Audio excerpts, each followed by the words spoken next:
To wrap this module up, I'll now have a look at the decision of route protection, which routes to protect, and at URL styling and why this is important. Let's start with route protection.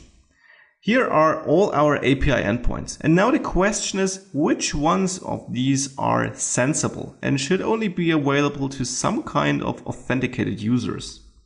In my opinion, these routes here are.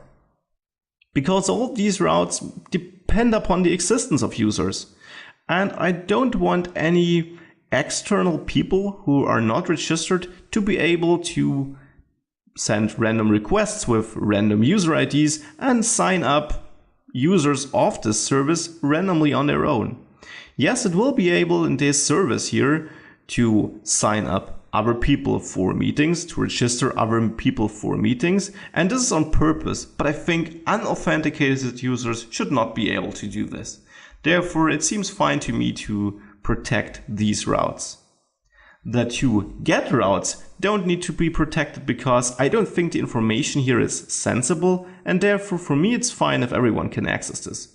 Of course, in your applications this might differ and you might have very sensible GET routes, and these might need authentication too. Finally, the user creation should of course never be an authenticated route, because otherwise no one would be able to sign up if you needed to be signed in to do this, right? So this certainly is not a protected route. For all this to work, we need one extra route. And this actually is not a protected route, even though it is red. I just want to highlight it. A user sign-in route. Until now, we only got this create user route, but we don't want to create a new user every time we want to access a sensible part of this application.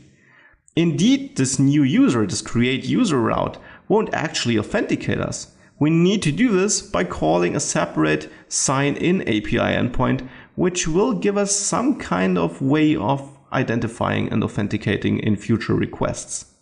As authentication is a very important topic, I have a separate module about it where I will go into much more detail and teach you how to implement authentication in your RESTful service. Indeed, we will actually do this together in the RESTful service we will build throughout this course.